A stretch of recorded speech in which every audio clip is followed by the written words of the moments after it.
یقین، جہنم دیکھی نہیں لیکن جہنم پر یقین، فرشتوں کو دیکھا نہیں لیکن فرشتوں پر یقین، اللہ کو دیکھا نہیں لیکن اللہ پر یقین، جناتوں کو دیکھا نہیں لیکن جناتوں پر یقین کہ ہاں ہے ایک مخلوق اور اس کو اللہ تعالیٰ نے صرف اپنی عبادت کے لیے پیدا کیا. وَمَا خَلَقْتُ الْجِنَّ وَالْإِنسَ إِلَّا لِيَعْبُدُونَ، میں نے جنوں کو اور انسانوں کو صرف اور صرف اس لیے پیدا کیا تاکہ وہ میری عبادت کریں، میری پوجا کریں، میری بھکتی کریں، میری تپسیا کریں، میری عبادت کریں اور میرے علاوہ کسی کی عبادت نہ کریں. میں نے انسانوں کو، جنوں کو اور انسانوں کو، جناتوں کو اور انسانوں کو صرف اپنی عبادت کے لیے پیدا کیا.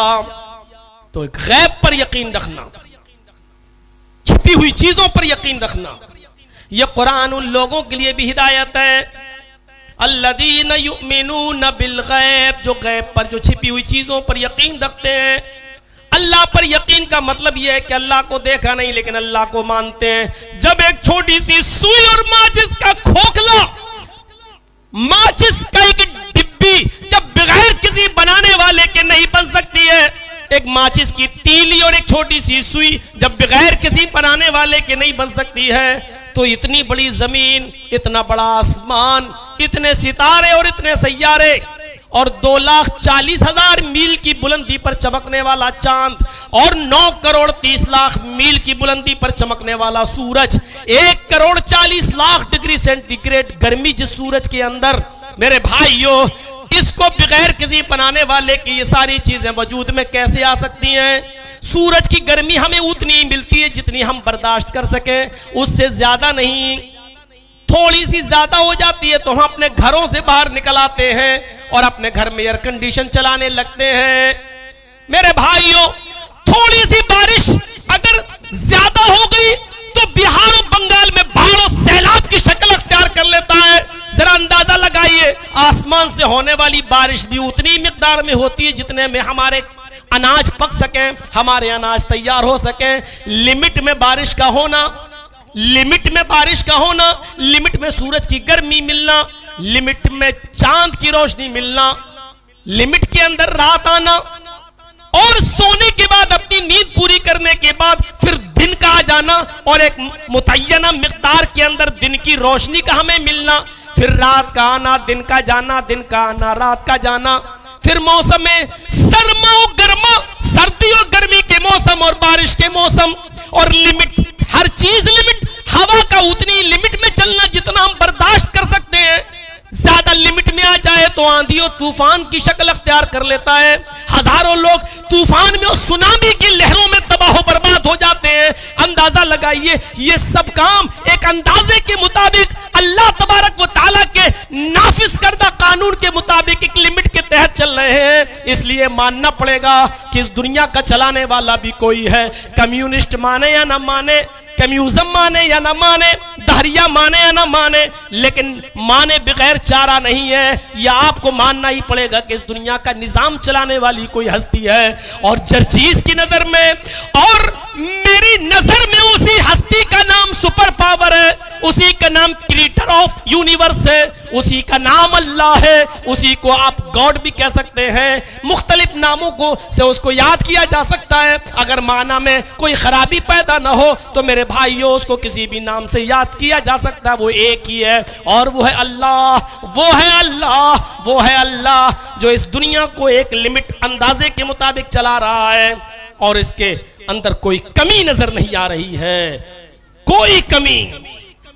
نظر دوڑاؤ، بار بار دوڑاؤ، آسمان کی طرف نظر دوڑاؤ. کیا تمہیں کائنات کی تخلیق میں، اس کی اللہ کی پیدائش میں کوئی کمی نظر آتی ہے؟ ایک چھوٹی سی مسجد، ایک چھوٹا سا گھر تم تعمیر کرتے ہو، اس میں کتنے پلر دیتے ہو، کتنی بنیادیں رکھتے ہو، کتنی دیواریں کھڑی کرتے ہو اور کتنے کھمبے اور ستون کھڑا کرتے ہو. لیکن اللہ رب العالمین کی بنائی ہوئی چھت پر ایک نظر ڈالو آسمان پر جو بغیر ستون کے، بغیر کھمبے کے، بغیر سٹینڈ کے وہ قائم ہے اور ہمارے سروں پر نہیں گر رہی ہے، معلق ہے. اس نے ہمارے سروں کے اوپر آسمان کو بغیر ستون کے ٹکا رکھا ہے. یہ قدرت خداوندی ہے جس کا کوئی انکار نہیں کر سکتا ہے.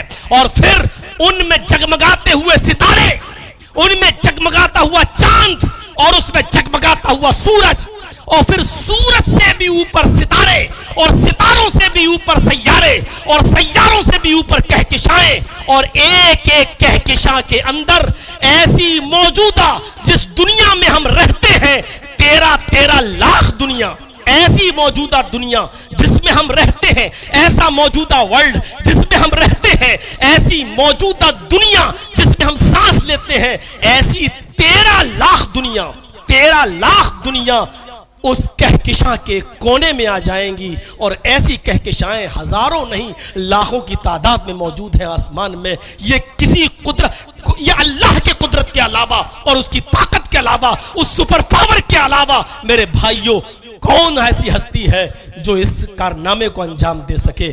ذرا اندازہ لگائیے، آپ اندازہ لگائیے۔ الذین یؤمنون بالغیب، غیب پر ایمان رکھنے کا مطلب یہ ہے کہ اللہ کو دیکھا نہیں ہے، لیکن اس کی کاریگری کو دیکھ کر ہمیں ماننا پڑے گا کہ اللہ ہے اور اس دنیا کے نظام کو چلا رہا ہے۔ فرشتوں پر ایمان لانے کا مطلب یہ ہے کہ ہم نے دیکھا نہیں ہے لیکن وہ ہیں، اللہ تعالیٰ نے جو ان کو حکم دیا ہے اس کو وہ بجا لاتے ہیں، جن کاموں سے روکا ہے وہ رک جاتے ہیں۔ ہمارے ساتھ بھی اللہ تعالیٰ نے 2 فرشتے متعین کر رکھے ہیں جو ہمارے باڈی گارڈ ہیں، حیثیت سے نہیں کہ وہ ہمارے جسم کی حفاظت کر رہے ہیں یا کوئی ہمیں گولی مارے تو وہ روک لیں گے، اس حیثیت سے نہیں، وہ ہمارے باڈی گارڈ ہیں، ایک داہنے کاندھے پر ایک بائیں کاندھے پر۔ وہ باڈی گارڈ یہ کہ ہماری زبان سے جو لفظ نکلتا ہے اچھا نکلا تو داہنے کاندھے پر بیٹھے ہوئے فرشتے نے اس کو نوٹ کر لیا، اور غلط نکلا تو بائیں کاندھے پر بیٹھے ہوئے فرشتے نے اس کو نوٹ کر لیا۔ وہ تمہیں روکنے کے پابند بھی نہیں ہے، اللہ تعالیٰ نے ان فرشتوں کو تمہیں روکنے اور کرنے کے لیے نہیں بنایا ہے۔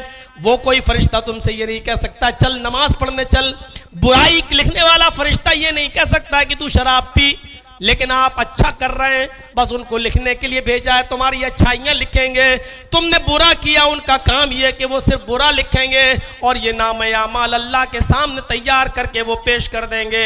پھر ہمیں قیامت کے دن یہ نام اعمال ہمارے ہاتھ میں دے دیا جائے گا۔ اس ہاتھ میں دینے کے بعد ہم اپنے اپنے نام اعمال کو پڑھتے جائیں گے اور دیکھتے جائیں گے اور چیخ پڑیں گے، آئے اللہ یہ کون سی کتاب تو نے میرے ہاتھ میں دے دی؟ اس میں تو ایک ایک منٹ تو چھوڑو، ایک ایک سیکنڈ کا حساب لکھا ہوا ہے، ایک ایک سیکنڈ کی نیکی لکھی ہوئی ہے، ایک ایک سیکنڈ کی برائی اس کے اندر لکھی ہوئی ہے۔ اے اللہ یہ تو نے کون سا نام اعمال میرے ہاتھ میں دے دیا ہے؟ یہ فرشتوں پر ایمان لانے کا مطلب اللہ تعالیٰ نے ان کو جو کام کرنے کا حکم دیا وہ کر رہے ہیں، جن کاموں سے روکا اس سے رک گئے ہیں، اور ان کی ڈیوٹی الگ الگ ہے۔ روح نکالنے والے کی ڈیوٹی روح نکالنے کی ہے، جس کو قیامت کے دن سور پھونکنا ہے وہ اپنے منہ میں آج سے سور لیے بیٹھا ہے، کھڑا ہے اور اللہ کے حکم کا انتظار کر رہا ہے۔ بارش برسانے کے لیے جن فرشتوں کو متعین کیا ہے وہ اپنے وقت پر بارش برساتے ہیں۔ نیکیاں اور برائیاں لکھنے والے فرشتوں کو متعین کیا، وہ اپنا کام کر رہے ہیں۔ عصر کی نماز پڑھنے کے بعد سورج ڈوبنے سے پہلے یہ دن کے فرشتے چلے جاتے ہیں، پھر رات کے فرشتے آ جاتے ہیں، اور مغرب کی نماز سے لے کر طلوع فجر تک وہ رہتے ہیں، پھر فجر طلوع ہوتے ہی وہ چلے جاتے ہیں، پھر صبح کے فرشتے پھر آ جاتے ہیں۔ میرے بھائیوں اللہ تعالیٰ نے جن فرشتوں کو جو جو امور سونپے وہ کام کر رہے ہیں، ہمیں دکھ نہیں رہے لیکن ہمیں ایمان لانا ہے۔ الذین یؤمنون بالغیب، یہ مطلب ہے غیب پر ایمان رکھنے کا۔ جنت ہم نے دیکھی نہیں لیکن ایمان رکھنا ہے۔ اللہ نے جو جنت بنائی ہے اس میں دودھ کی نہریں ہوں گی، شہد کی نہریں ہوں گی، اس میں حوریں بھی ہوں گی، اس کے اندر نعمتیں ہی نعمتیں ہوں گی، لیکن ان نعمتوں کو تکلیفوں سے گھیر لیا گیا ہے۔ ان نعمتوں کو پانا ہے تو دنیا میں تکلیفیں اٹھانا پڑیں گی۔